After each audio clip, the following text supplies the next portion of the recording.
नमस्ते। चाणक्य नीति दर्पण के स्वाध्याय क्रम में आपका पुनः स्वागत है। आज के इस सत्र के माध्यम से हम इस ग्रंथ के चौथे अध्याय को आरंभ कर रहे हैं।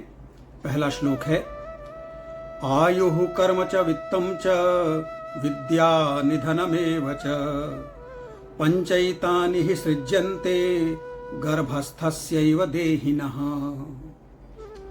आचार्य चाणक्य भारतीय परंपरा के एक बहुत महत्वपूर्ण विश्वास को इस श्लोक के माध्यम से व्यक्त कर रहे हैं। वे कहते हैं कि जब व्यक्ति अपनी मां के गर्भ में होता है, उसका जन्म भी नहीं हुआ है, तभी से कुछ विषय निर्धारित हो जाते हैं, निश्चित हो जाते हैं। वे हैं आयु। सामान्य रूप में हम आयु जब किसी की पूछते हैं तो हमारा तात्पर्य होता है कि उसका कितना जीवन व्यतीत हो चुका है, लेकिन संस्कृत की परंपरा में आयु का तात्पर्य होता है कि कोई व्यक्ति अपने जीवन में कितने समय तक रहेगा, उसका शरीर, उसका वर्तमान जीवन कब तक स्थिर होगा, स्थायी होगा, इस शरीर में उसकी आत्मा कब तक रहेगी, ये विषय आयु से इंगित होता है। और जिसको हम सामान्य रूप में एज कहते हैं कि आपकी कितनी एज हो गई, उसके लिए संस्कृत में शब्द होता है अवस्था। तो आचार्य चाणक्य इस श्लोक में कहते हैं कि आयु यानी किसी व्यक्ति का जीवन काल कितना रहेगा, यह गर्भ में ही तय हो जाता है। कैसे हो जाता है? आप सभी जानते होंगे कि हमारा शारीरिक और बौद्धिक अस्तित्व उन सेल्स पर, उन कोशिकाओं पर निर्भर करता है जो जन्म के समय हमें प्राप्त होती है। वे चाहे गुणसूत्रों के माध्यम से हों या कोशिकीय माध्यम से हों। तो कितना आयु एक व्यक्ति जी सकेगा, वह उस व्यक्ति के डीएनए में, उस व्यक्ति के शरीर की संरचना में निर्धारित होता है। यही नहीं, उसका रंग कैसा होगा, हाइट कितनी होगी, वजन कितना होगा, बुद्धि कैसी होगी, स्मृति कैसी होगी, ये बहुत सारी चीजें, बहुत सारे गुण पहले ही निर्धारित होते हैं। और जैसे जैसे हम जीवन जीते जाते हैं, वो चीजें अनफोल्ड होती चलती हैं। तो आचार्य चाणक्य कहते हैं कि आयु वो पहला तत्व है, या उन 5 तत्वों में से एक है जो जन्म के समय ही तय हो जाते हैं, या कहें कि जन्म से पहले ही माता के गर्भ में जब हम होते हैं तो तय हो जाते हैं। दूसरा है कर्म। अब कर्म का यहां क्या तात्पर्य है? यहां कर्म का तात्पर्य है कि हम अपने जीवन में किस प्रकार का फल भोग प्राप्त करेंगे। कोई भी व्यक्ति अपने जीवन में अस्वस्थ होने के लिए, दुखी होने के लिए, दंड भोगने के लिए, विपरीत परिस्थितियों के लिए न प्रार्थना करता है न प्रयास करता है, लेकिन फिर भी प्रत्येक व्यक्ति को अपने जीवन में इन नकारात्मक स्थितियों से गुजरना ही पड़ता है। उसे आचार्य चाणक्य कहते हैं कि वे जो कर्म फल के भोग हैं, वे किसी व्यक्ति के जीवन काल में निर्धारित नहीं होते, बल्कि जन्म से पूर्व ही पूर्व जन्मों के कर्म के आधार पर तय हो जाते हैं। तीसरा, वित्तम। किसी व्यक्ति को कितनी समृद्धि प्राप्त होगी। अब यह विषय कुछ आपत्ति का हो सकता है। कुछ लोग इस विषय पर प्रश्न कर सकते हैं कि यदि जो भी धन धान्य, सुख सामग्री, संपत्ति, ऐश्वर्य हमें मिलना है वो पहले से ही निर्धारित है, तो हम कर्म क्यों करें? तो इसका एक उदाहरण मैं आपको देता हूं। आप भी अपने जीवन में देखते होंगे कि कुछ लोग बहुत अच्छा अर्न करते हैं, उनकी आजीविका, उनका घर, उनके पास साधन बहुत अच्छे होते हैं, लेकिन कोई कोई कारण होता है, न उनको आराम का समय मिलता, न भोजन का समय मिलता, और तो और अच्छे अच्छे भोजन करने के लिए सक्षम होने पर भी कुछ लोगों को उनकी शारीरिक दशाओं के कारण भोजन में बहुत सारी चीजों की मनाही हो जाती है कि एक ही चपाती खानी है, मिठाई नहीं खानी है। बहुत तरह की वैरायटी के जो फूड आइटम्स होते हैं या पेय पदार्थ होते हैं, उनको बहुत सारी चीजें मना हो जाती हैं। तो फिर अगर किसी व्यक्ति के पास सब प्रकार की संपत्ति है, संसाधन है, सामर्थ्य है, लेकिन फिर भी न वो मन का खा सकता है, न पी सकता है, किसी किसी व्यक्ति को नींद नहीं आती, किसी किसी व्यक्ति को बहुत तरह की बेचैनी होती है, तनाव होता है, चिंता होती है, कारण न होने पर भी वह शरीर से, मन से इस प्रकार प्रताड़ित रहता है जैसे कि वो संपत्ति या वह ऐश्वर्य उसके किसी काम का ना हो। तो इस विषय में ही आचार्य चाणक्य कहते हैं कि किसी व्यक्ति का जो सुख भोग, जो ऐश्वर्य उसको उपलब्ध होना है, वह उसके जन्म के पहले से ही निर्धारित हो जाता है। और इसके विपरीत कई उदाहरण ऐसे भी देखे जाते हैं। मैं आपको एक छोटा सा संकेत करता हूं कि जो व्यक्ति होटल्स में काम करते हैं, 5 सितारा होटल में, 3 स्टार होटल्स में, 7 स्टार होटल्स में, बड़े अच्छे अच्छे रेस्टोरेंट्स में, उनको पहनने के लिए भी ठीक ठाक से कपड़े मिलते हैं, उनको रहने के लिए भी अच्छा सा स्थान मिलता है, उनको भोजन के लिए भी बहुत तरह की वैरायटी मिलती है। हो सकता है कि वो अपने घर पर भी अपने परिवार के सदस्यों के लिए भी अच्छे अच्छे प्रकार के भोजन ले जाते हो, वो सुविधा उनको प्राप्त होती हो। तो निर्धन होने पर भी परिधान की दृष्टि से, भोजन की दृष्टि से, वैरायटी और क्वालिटी ऑफ फूड के दृष्टिकोण से उनका जीवन बहुत अच्छा चल रहा है। जो लोग ड्राइवर्स हैं, कभी कभी उनको बहुत अच्छी अच्छी गाड़ियों में घूमने का अवसर प्राप्त होता है। और इसी प्रकार बहुत से सामान्य लोग अलग अलग कारणों से, जैसे कुछ लोगों के फार्म हाउसेज हैं, वो तो रहते नहीं हैं, किन्हीं किन्हीं कारणों से वहां नहीं रह पाते, लेकिन उनके सेवक वो उतनी अच्छी जगह पर रहते हैं। वे ऑर्गेनिक सब्जियां या अन्य खाद्य पदार्थ वहां उपजाते हैं, उनका सेवन करते हैं, शुद्ध हवा में रहते हैं, हरियाली में रहते हैं, दूध घी उनको प्राप्त होता है। तो इस प्रकार जो कर्म की गति वो बहुत न्यारी है, बहुत विचित्र है, समझ में नहीं आती। लेकिन आचार्य चाणक्य कहते हैं कि यह अपने भोग भाग, अपने प्रारब्ध के अनुसार जन्म के पहले से ही तय है। और चौथा विषय है विद्या। विद्या अर्थात क्या ज्ञान, क्या कौशल किसी व्यक्ति में होगा। जो लोग फिजियोलॉजी पढ़ते हैं या इस विषय के जानकार हैं, उनको पता होगा कि हमारे बहुत तरह के बॉडी टाइप्स होते हैं, और उन बॉडी टाइप्स के हिसाब से यह तय होता है कि उस व्यक्ति की क्षमता कितनी होगी, किस प्रकार की होगी, किन किन क्षेत्रों में होगी। तो उस विषय में आचार्य चाणक्य कहते हैं कि कौन व्यक्ति शारीरिक रूप से किस प्रकार की गतिविधियां कर पाएगा, किस प्रकार के कौशल अर्जित कर पाएगा, सक्रिय रहेगा कि निष्क्रिय रहेगा, स्वस्थ रहेगा कि अस्वस्थ रहेगा, एक्टिव होगा या लेथार्जिक होगा। और इसी प्रकार बौद्धिक दृष्टिकोण से भी किसकी स्मृति अच्छी होगी, किसकी समझने की क्षमता, ग्रहण करने की क्षमता, बोध की अर्थात समझने की क्षमता कैसी है, उसी के अनुसार जीवन में उसकी प्रगति होती है। आप देखते हैं कभी कभी एक ही परिवार में 2 बच्चे, कोई एक पढ़ने में, भाषा में, अन्य व्यवहारों में, खेल में, कला कौशल में बहुत अच्छा निकल आता है।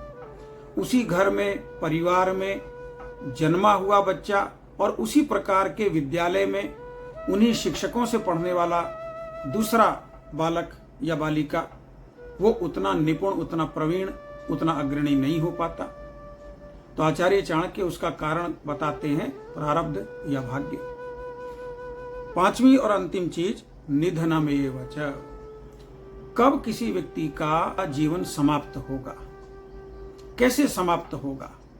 यहां कैसे का तात्पर्य है कि वह व्यक्ति रोग के कारण शरीर त्याग करेगा, या हृदय की दुर्बलता के कारण शरीर त्याग करेगा, या मस्तिष्कीय आघात के कारण से निधन को प्राप्त होगा। ये सब विषय उसकी माता के गर्भकाल में ही तय हो जाते हैं।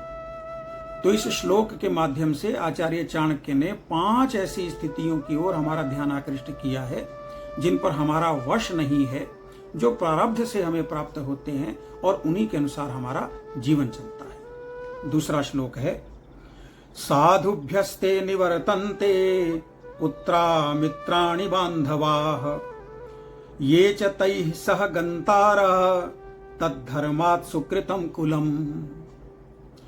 इस श्लोक के माध्यम से आचार्य चाणक्य कहते हैं कि संसार के सभी मनुष्यों को 2 कोटियों में, 2 श्रेणियों में या कैटेगरीज में रखा जा सकता है। एक वे जो अच्छे लोगों का सानिध्य करते हैं, उनके साथ सत्संग करते हैं, उनकी संगति में रहते हैं, उनसे गुण और ज्ञान ग्रहण करते हैं। और दूसरे वे जो इनसे बचते हैं, अच्छे लोगों से, साधुओं से, पंडितों से, विद्वानों से, विशेषज्ञों से अलग रहते हैं, उनके साथ उनकी पटरी नहीं बैठती।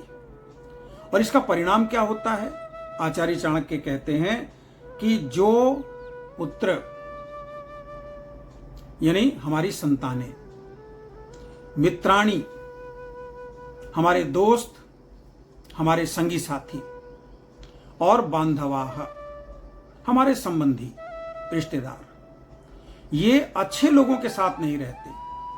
अच्छे लोग यानी जो उनको टोकते हों, गलत आचरण से रोकते हों, ठीक काम करने के लिए, सदाचरण के लिए, अच्छे गुण ग्रहण करने के लिए प्रेरित करते हों। कुछ लोगों को ये सकारात्मक चीजें अच्छी ही नहीं लगती, और जब ऐसा होता है तो स्वाभाविक है कि उनके जीवन की गति पानी की तरह नीचे की तरफ चल देती है। न वे अच्छी बातें करना सीखते हैं, न अच्छे काम करना सीखते हैं, न अच्छा आचरण उनका रह जाता है, और उनका चरित्र भी भ्रष्ट हो जाता है। और इसके विपरीत जो लोग अपने से श्रेष्ठ लोगों की संगति करना चाहते हैं, उनकी बातें सुनना चाहते हैं, उनके आचरण को ऑब्जर्व करते हैं, अपनाने का प्रयास करते हैं, उनके बारे में आचार्य चाणक्य कहते हैं गंतारस तद्धर्मात् सुकृतम कुलम। जो इस प्रकार के धर्म का पालन करते हैं, उनके इस धर्माचरण से, सत्संग से, अच्छी संगति से न केवल उनका जीवन श्रेष्ठ होता है, अच्छे रास्ते पर चलता है, उन्नत हो जाता है, बल्कि उनका कुल, उनका परिवार, उनके सानिध्य में रहने वाले घर के दूसरे सदस्य भी उत्कृष्ट हो जाते हैं, श्रेष्ठ हो जाते हैं, तर जाते हैं। तो इसका सार है कि हमें सदा अपने से श्रेष्ठ जानने वाले, आचरण वाले और चरित्र वाले लोगों के साथ रहना चाहिए, उनके अनुकरण का प्रयास करना चाहिए। तो बिना किसी विशेष प्रयास के हम भी एक श्रेष्ठ मार्ग के अनुगामी हो सकते हैं, हमारा जीवन भी उन्नत हो सकता है। तीसरा श्लोक है दर्शन ध्यान संस्पर्शई मत्सी कूर्मी च पक्षिणी शिशुं पालयते नित्यम तथा सज्जन संगति ही।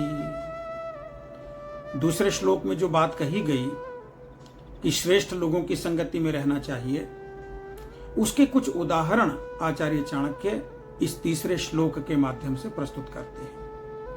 वे कहते हैं मत्सी यानी मछली, कूर्मी यानी कछुआ या मादा कछुआ और पक्षिणी यानी मादा पक्षी, यहां तीनों मादाओं की चर्चा हो रही है जो अपने बच्चों को गर्भ में रखती हैं और जन्म देती हैं।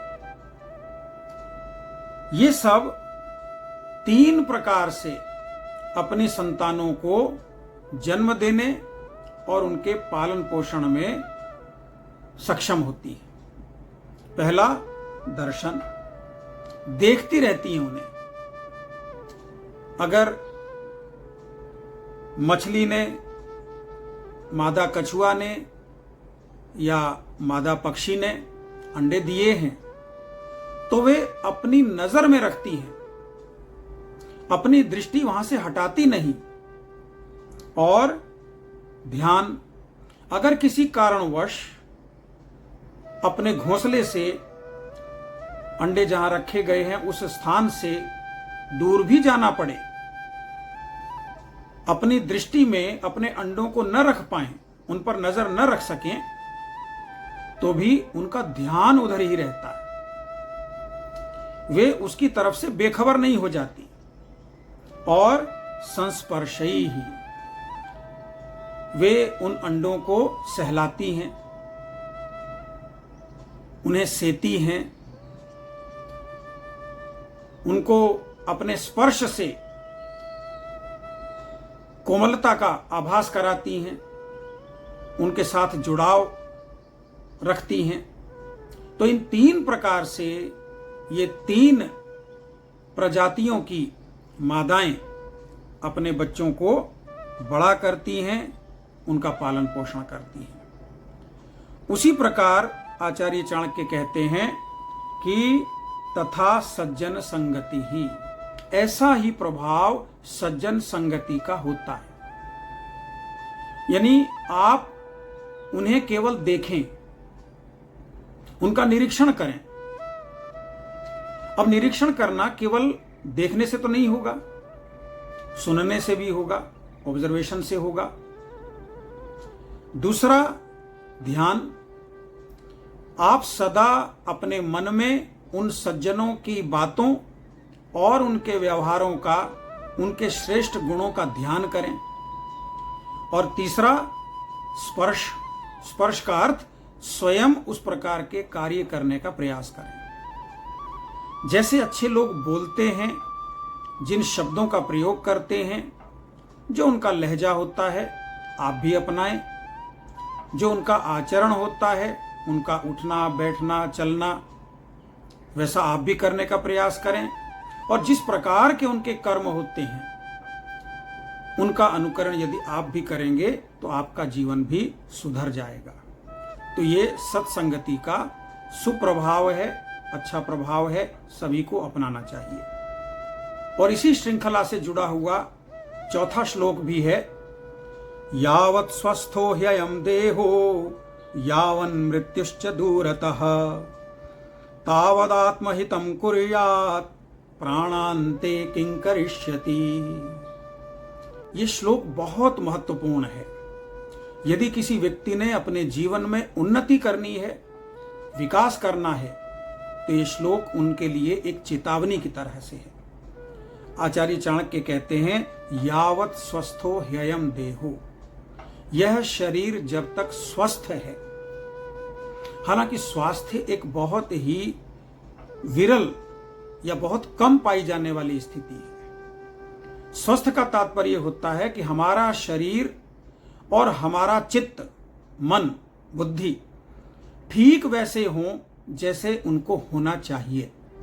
ऐसा कभी कभी होता है, लेकिन फिर भी काम चलाऊ दृष्टि से यदि हम में कोई विशेष रोग नहीं है, हमारे मन में, हमारी बुद्धि में कोई विशेष प्रकार की समस्या नहीं है, तो आचार्य चाणक्य कहते हैं कि यह बहुत अच्छी स्थिति है।